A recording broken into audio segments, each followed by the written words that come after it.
কেইটামান বুকু কপাই যোৱা দৃশ্য ভৰা নৈত এবুকু পানীত বিদ্যালয়লৈ যাতায়াত ছাত্ৰ ছাত্ৰীৰ ভাইটি ভণ্টিবোৰক দেখি বহুত দুখ লাগে কিমান সহ্য কৰিম সহ্য কৰি কৰি সহ্যৰ সীমা পাৰ হৈ গ'ল এইখন অসমতে এনেকুৱা এখন গাঁও আছে য'ত বাস কৰাটো ইমান সহজ কথা নহয় এয়া হৈছে গোৱালপাৰা জিলাৰ পশ্চিম গোৱালপাৰা সমষ্টিৰ টেকেলিপাৰা গাঁৱৰ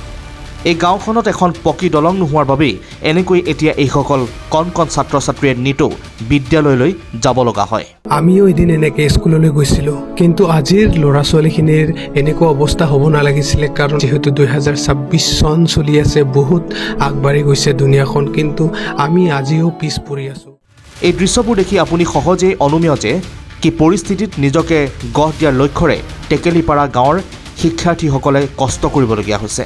এই গাঁওখনত বাস কৰা ইমান সহজ কথা নহয় এই গাঁওখনত বাস কৰিবলৈ হ'লে সাহস লাগিব কাৰণ বাৰিষা আহিলে এই গাঁওখনৰ যাতায়াতৰ ব্যৱস্থা সম্পূৰ্ণৰূপে বন্ধ হৈ পৰে যেনেদৰে ভাইটি ভণ্টিসকলে নিজৰ জীৱনক হাতৰ মুঠিত ৰাখি এই পাৰৰ পৰা সেই পাৰলৈকে স্কুলত যাবলগীয়া হয়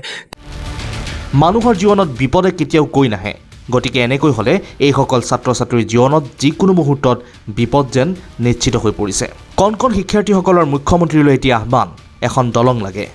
আমাক কিয় দলং নিদে বেলেগৰ মানুহ দলং দিয়ে আমাক কিয় অসুবিধা নহয় নেকি বা প্লিজ আমাক এখন দলংখন বনাই দিয়া আমাৰ বহুত অসুবিধা হয় প্লিজ বনাই দিয়ক আমাক স্কুললৈ যাব অসুবিধা হয় আমাক কিয় দলং নিদে বেলেগৰ মানুহ দলং দিয়ে আমাক কিয় অসুবিধা নহয় নেকি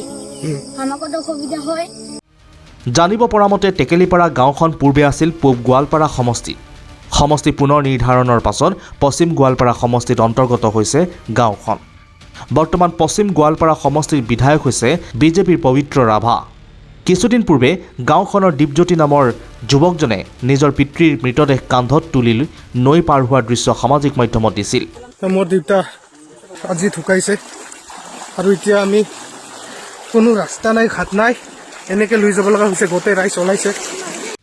পুনৰবাৰ যুৱকজনে অঞ্চলটোৰ শিক্ষাৰ্থীয়ে বিদ্যালয়লৈ কিদৰে যাব লগা হয় সেই ভয়াৱহ ছবিখন সামাজিক মাধ্যমত দেখুৱাই দিছে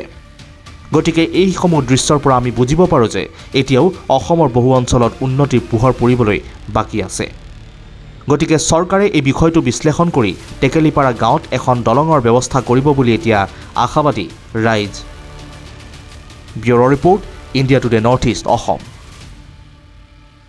ডাঙৰ মানুহবোৰৰ ক্ৰিকেট খেলি ফুৰিবলৈ সময় আছে ডাঙৰ ডাঙৰ ফাংচনত গৈ ডান্স কৰিবলৈ সময় আছে কিন্তু আমাৰ দৰে অসহায় জনতাৰ খবৰ ল'বলৈ সময় নাই ইয়াতকৈ দুখৰ বিষয় আৰু কি হ'ব পাৰে আপোনালোকে নিজে জানি দেখিছে যি আছে আমি কেনেকুৱা পৰিস্থিতিত আছোঁ গুৱাহাটীখনক ডেভেলপৰ ওপৰত ডেভেলপ কৰি আছে ফ্লাইঅভাৰ বনাই আছে